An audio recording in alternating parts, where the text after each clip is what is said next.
Hello, everyone, welcome back. For years, the very idea sounded impossible. Crimea returning to Ukraine was something whispered only in dreams, debated in think tanks, or mentioned cautiously by diplomats who never truly expected it to happen. Since 2014, Crimea had been treated by the world as a frozen fact of geopolitics, an irreversible chapter closed by force and sealed by time. Maps were redrawn, borders were mentally accepted. The peninsula, once Ukrainian, was assumed lost forever. And then, against every prediction, every assumption, every expert consensus, the impossible happened. Crimea returned to Ukraine, not through a single dramatic battle, not overnight, and not in the way anyone expected. It was not one moment, but a chain of events so complex, so unprecedented, that historians will spend decades debating what truly broke the lock that held Crimea in Russian hands. What changed was not just the map of Eastern Europe, but the rules of modern warfare, diplomacy, and power itself. The story begins long before the world noticed the shift. For nearly a decade after Russia annexed Crimea in 2014, Moscow invested heavily in the peninsula. Military bases expanded, air defenses multiplied. The Black Sea Fleet turned Sevastopol into one of the most fortified naval hubs on Earth. Russian media portrayed Crimea as sacred land, historically Russian, non-negotiable, untouchable. Any suggestion of its return to Ukraine was framed as fantasy or provocation. Ukraine, meanwhile, never stopped claiming Crimea. But for years, Kiev lacked the military power, political leverage, and international backing to do more than protest. Ukrainian leaders spoke of Crimea in future tense, carefully, knowing that any attempt to retake it by force could trigger a catastrophic escalation. Then came the full-scale invasion of Ukraine in 2022, and everything began to change. Russia expected a quick victory. Ukraine was expected to fall. Instead, the war became a grinding conflict that exposed deep cracks inside Russia's military, economy, and political system. Sanctions tightened, casualties mounted, weapons stockpiles thinned. The image of Russian invincibility shattered not once, but repeatedly. At first, Crimea still seemed untouchable, even as Ukraine pushed Russian forces back from Kiev, Kharkiv, and Kherson. Crimea remained heavily shielded. Russian generals believed the peninsula was safe, protected by geography, air defenses, and naval dominance. That belief would prove fatal. Ukraine adapted. Instead of direct assaults, it embraced a new kind of warfare: precision, patience, and psychological pressure. Long-range strikes targeted logistics hubs, ammunition depots, and command centers deep inside occupied territories. Slowly, methodically, the illusion of safety around Crimea eroded. Bridges were no longer just bridges. Supply routes became vulnerabilities. Airfields became liabilities. The first major shock came when Ukrainian strikes began hitting Crimea itself. Explosions at military bases, radar stations, and naval facilities sent a clear message: Crimea was no longer beyond reach. Each strike carried more than physical damage. It shattered confidence. Russian soldiers stationed on the peninsula, once convinced they were far from danger, realized they were now on the front line. Then came the slow strangulation. Ukraine focused on cutting Crimea off rather than storming it. The Kerch Bridge, the symbolic and logistical lifeline connecting Crimea to mainland Russia, became a recurring target. Even when not fully destroyed, repeated damage forced Russia to rely on slower, riskier supply routes. Fuel shortages followed, ammunition deliveries became irregular, repair crews worked under constant threat. At the same time, Ukraine expanded its naval drone campaign in the Black Sea. Small, unmanned vessels began attacking Russian warships with terrifying efficiency.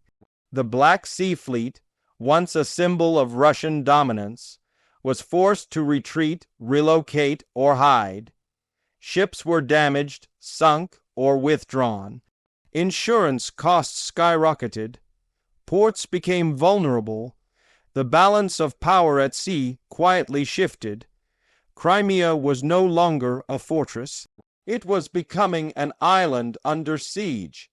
Inside Russia, the strain was growing. The war had already consumed enormous resources. Public support, once fueled by nationalism, began to erode as casualties mounted and economic pressures intensified. Mobilization waves sparked fear and resentment. Regions far from Moscow questioned why their sons were dying for distant ambitions. Elite fractures widened. Some Russian officials and oligarchs began to see Crimea not as a prize, but as a liability. Maintaining control over it required constant military investment, while offering diminishing strategic value. Sanctions linked directly to Crimea showed no sign of lifting. The cost of holding it was rising, while the benefits were shrinking. Meanwhile, Ukraine's diplomatic position strengthened. Western support, once cautious, became more confident. Advanced weapons systems arrived, intelligence sharing deepened, training improved. Ukraine demonstrated not only resilience, but strategic discipline. It proved it could use powerful tools responsibly, reducing fears of uncontrolled escalation. Behind closed doors, conversations changed. What was once unthinkable became unlikely, then possible, and finally necessary. The turning point did not come with a massive invasion of Crimea, but with a political and military collapse of Russian control. As Ukrainian forces advanced along southern fronts and continued precision strikes into Crimea, Russian command structures faltered. Communication failures multiplied. Commanders rotated frequently, undermining continuity. Morale dropped sharply. Desertions increased. Then came the moment no one publicly predicted. Russia quietly began withdrawing key assets from Crimea. At first, it was framed as repositioning. Aircraft were moved, naval units relocated. Advanced air defense systems were redeployed to protect mainland targets. The moves were subtle, almost invisible to the casual observer, but unmistakable to intelligence analysts. Russia was preparing for the possibility it once swore would never exist. As Russian forces thinned, Ukraine intensified psychological operations. Messages targeted soldiers stationed in Crimea, offering surrender terms, safety guarantees, and a chance to go home. Information campaigns highlighted Russia's retreat elsewhere, exposing the fragility of the situation. Local populations noticed changes too. Crimean residents saw fewer patrols, less certainty, more nervous soldiers. Businesses struggled as supply disruptions worsened. Tourism, already damaged, collapsed entirely. The sense of permanence vanished. Then negotiations began, not public talks, not formal summits, quiet backchannels involving intermediaries, third-party states, and security guarantees. Russia faced an impossible dilemma: continue bleeding resources to hold Crimea at enormous cost, or negotiate a controlled exit that preserved what remained of its power elsewhere. Ukraine, for its part, made one thing clear: Crimea was non-negotiable. The world held its breath as signals emerged. Ceasefire lines stabilized, prisoner exchanges expanded, rhetoric softened slightly, and then, almost without announcement, Russian forces began a phased withdrawal from key Crimean positions. There was no parade, no admission of defeat, but the reality was undeniable. Ukrainian units entered evacuated areas cautiously, expecting traps, ambushes, resistance.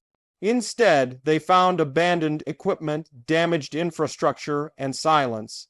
Ukrainian flags were raised slowly, deliberately, almost reverently, when Ukraine officially announced the restoration of control over Crimea. The world reacted with disbelief. Markets surged, analysts scrambled, commentators struggled to find words. Some called it a miracle. Others called it the most significant territorial reversal of the 21st century. Russia's reaction was muted, controlled, almost restrained. State media avoided the word loss. Officials spoke of strategic decisions and new security realities. The Kremlin focused on stabilizing internal politics, preventing unrest, and managing the narrative. But inside Russia, the impact was seismic. Crimea had been more than territory. It had been a symbol of revival, pride, and defiance. Its return to Ukraine shattered a core myth of modern Russian power. It forced a reckoning not only with the war, but with the assumptions that led to it. For Ukraine, the moment was overwhelming. Crimea's return was not just a military victory, it was emotional, historical, and deeply personal. Families separated for years reunited. Ukrainian institutions returned cautiously, aware of the trauma left behind. Rebuilding began immediately, but so did reconciliation efforts. Kiev faced enormous challenges. Years of occupation had reshaped demographics, legal systems, and infrastructure. Ukraine pledged protections for all residents, regardless of language or background. International observers monitored the transition. Aid flowed in, reconstruction plans were launched, the Black Sea region changed overnight, Ukraine regained strategic depth. Russia lost its most powerful naval foothold in the area. NATO recalculated. Regional security dynamics shifted fundamentally. Countries once caught between fear and neutrality began reassessing their futures, and globally, a new lesson emerged. For the first time in modern history, a nuclear-armed power had been forced to relinquish territory it seized through aggression, not because of total war, but through sustained resistance, unity, and strategic patience. Crimea's return challenged the belief that borders changed by force are permanent. It sent a message far beyond Eastern Europe. It told the world that occupation is not destiny, that time does not automatically legitimize aggression, that even the impossible can happen when resilience meets opportunity. History will debate how inevitable this outcome truly was. Some will argue it was Russia's internal weaknesses. Others will credit Ukraine's innovation. Many will point to international solidarity. All will agree on one thing. The return of Crimea rewrote the rules. What once seemed frozen was not frozen at all. It was waiting for the moment when power shifted, when certainty cracked, when the world realized that the map is not fixed forever.